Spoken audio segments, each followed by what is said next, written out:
부처님 가르쳐의 핵실은 모두가 마음이라 부르는 불성의 존재이고 불성 안에 있다. 안녕하세요. 혹시 문득 진짜 나는 누구일까 하는 생각 해보신 적 있으세요? 매일 거울 속에서 보는 이 얼굴, 또 머릿속을 쉴 새 없이 떠도는 생각들, 이게 정말 나의 전부일까요? 오늘 불교의 지혜를 통해서 우리가 한 번도 제대로 들여다보지 못했던 진짜 나를 찾아가는 아주 흥미로운 여정을 한번 시작해보려고 합니다.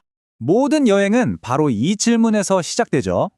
나는 누구인가? 이건 그냥 어려운 철학적인 질문이 아니에요.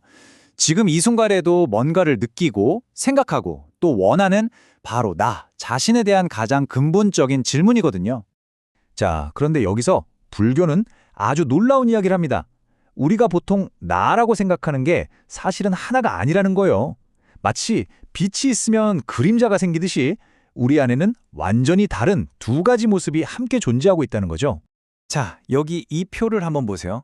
정말 재밌지 않나요? 왼쪽의 불성이 바로 변하지 않는 우리의 진짜 모습, 즉 참나라고 할 수 있고요. 반면에 오른쪽의 심신은 우리가 평소에 나라고 철석같이 믿고 있는 바로 이 몸과 마음을 말해요. 불교에서는 이걸 어떻게 보냐면요. 이 심신은 진짜 나, 즉 불성을 잠시 담아두는 그릇이나 잠깐 타고 다니는 자동차 같은 거라고 보는 거예요. 생각의 주체는 불성이고 심신은 그걸 표현하는 도구인 셈이죠. 그럼 불성이라는 게 정확히 뭘까요? 이렇게 한번 생각해 보세요. 파도는 계속 모양을 바꾸면서 생겼다 사라졌다 하잖아요. 하지만 그 본질인 바닷물 자체는 그대로 있죠? 그것처럼 우리의 생각이나 감정은 계속 변하지만 그 모든 걸 알아차리고 경험하게 하는 근원적인 존재, 그게 바로 불성입니다.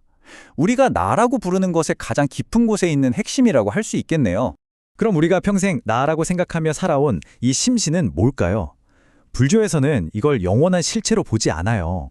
여러 부품들이 조립된 자동차처럼 여러 조건들이 모여서 잠시 존재하는 거라고 봐요. 그러니까 진짜 나인 불성이 이 세상을 경험하기 위해 잠시 빌려 탄 자동차 같은 거죠. 우리가 흔히 내 마음이라고 부르는 것의 정체를 한번 들여다볼까요? 결국엔 뭔가 느끼고 생각하고 하려는 의지를 내는 것들의 연속적인 흐름이에요. 마치 강물처럼 끊임없이 흘러가는 과정일 뿐 그 안에 나라고 할 만한 고정불변의 돌멩이 같은 건 없다는 거죠. 자, 나라는 존재가 우리가 알던 것과 이렇게 다르다면 우리가 보고 있는 이 세상은 어떨까요? 당연히 나를 보는 관점이 바뀌면 세상을 보는 관점도 완전히 180도 달라지게 됩니다. 여기서 불교의 핵심 개념인 공이 등장합니다. 이게 비어있다는 뜻이라서 아무것도 없다는 허무주의로 오해하기 쉬운데 절대 아니에요. 오히려 정반대입니다. 이 세상 그 어떤 것도 홀로 독립적으로 존재할 수 없다는 뜻이에요. 모든 것이 마치 거미줄처럼 서로 촘촘하게 연결되어서 영향을 주고받으면서 잠시 지금의 모습으로 존재하는 것뿐이라는 아주 깊은 통찰이죠. 그럼 도대체 뭐가 궁하다는 걸까요? 이 슬라이드를 보면 정말 흥미로운데요. 우리가 나라고 여기는 이 몸과 마음은 물론이고요. 우리가 보는 세상의 모든 것, 심지어 이 모든 걸 이해하려고 애쓰는 우리의 생각과 마음, 그 자체까지도 고정된 실체가 없이 텅 비어 있다는 겁니다.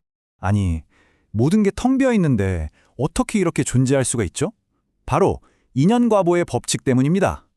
공하기 때문에, 즉 혼자서는 존재할 수 없기 때문에 역설적으로 모든 것은 서로가 원인이 되고 조건이 되어주는 그 관계 속에서만 존재할 수 있다는 거예요. 정말 대단한 통찰 아닌가요? 자, 좋습니다. 이렇게 좀 복잡한 이야기들을 했는데 그래서 이게 우리 삶에 도대체 무슨 의미가 있을까요? 이걸 안다고 해서 내일 당장 제 삶이 달라질까요? 네, 달라질 수 있습니다. 이제부터는 가장 실용적인 부분으로 한번 들어가 볼게요. 문제는 바로 중생심이라는 거예요. 온갖 욕심, 집착, 판단, 망상으로 가득 찬 우리의 평소 마음 상태 말이죠. 이 시끄러운 마음이 마치 짙은 안개처럼 끼어서 본래 맑고 평화로운 우리 안의 불성이 제대로 빛을 발하지 못하게 가리고 왜곡시키는 겁니다. 그래서 우리가 추구해야 할 목표는 바로 이 평상심을 되찾는 겁니다. 평상심이 뭐 대단한 걸까요? 아니요. 그냥 머릿속을 시끄럽게 만드는 온갖 잡념에서 벗어나서 지금 이 순간에 있는 그대로 존재하는 마음, 아주 단순하고 고요한 그 상태를 말하는 거예요. 이 말이 평상심이 뭔지 가장 잘 보여주는 것 같아요. 정말 멋지죠? 배고플 땐 그냥 밥 먹는 행위 그 자체에 집중하고 졸릴 땐 그냥 잠을 자는 거예요. 밥 먹으면서 이거 먹으면 살찌는데 걱정하고 잠자리에 누워서 내일 할 일이 산더미인데 뒤척이는 게 아니라 지금 하는 그 일에 100% 몰입하는 것. 그게 바로 평상심의 핵심입니다. 자, 지금까지 이야기한 이런 개념들이 정말로 내 것이 되면요. 세상을 보는 눈 자체가 완전히 바뀌어버립니다. 그리고 이건 우리를 온갖 괴로움에서 자유롭게 하는 아주 강력한 힘이 되죠. 모든 것이 서로 연결된 거대한 그물이고 지금의 나 역시 그 수많은 연결 덕분에 존재한다는 걸 진심으로 깨닫게 되면 어떻게 될까요? 이 슬라이드가 보여주듯이 자연스럽게 감사의 마음으로 가게 됩니다. 처음엔 내 욕심을 좀 내려놓는 것에서 시작해서 그냥 이렇게 숨쉬고 살아있다는 것 자체에 감사하게 되고요. 마침내는 나를 존재하게 해준 이 세상 모든 것에 감사하는 마음으로 저절로 확장되는 거죠. 자, 오늘 함께한 여정을 간단하게 한번 정리해 볼까요? 첫째, 진짜 나는 이 몸이나 변덕스러운 마음이 아니라 그 안에 있는 영원한 불성이라는 것. 둘째, 세상 모든 것은 서로 연결되어 있고 공하다는 것.